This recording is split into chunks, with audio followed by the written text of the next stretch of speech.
Brace yourself. That's the word from officials in Florida, where not one but two hurricanes are approaching both coasts.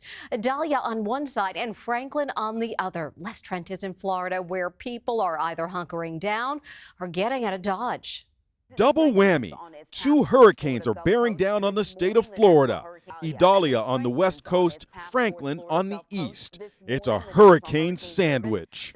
Two hurricanes that will be major, likely at the same time. Here on the northeast coast of Florida in St. Augustine, we'll be feeling the effects of Hurricane Franklin, a monster Category 4 storm that thankfully is tracking far off the coast and is not expected to make landfall. But we will see big surf and dangerous rip currents. On the west coast, Hurricane Idalia is set to slam into the Big Bend of the state Wednesday morning. We spoke to the Weather Channel's Reynolds Wolf. It looks like it's going to be striking an area that we call the nature coast, where you have a lot of estuaries, a lot of grasslands, very beautiful, beautiful area.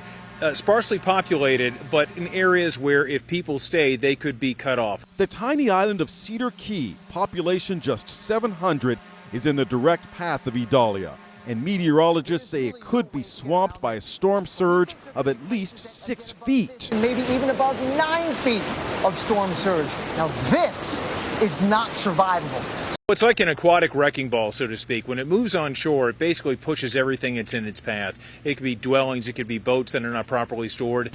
All residents of Cedar Key have been ordered to evacuate. Homes are boarded up.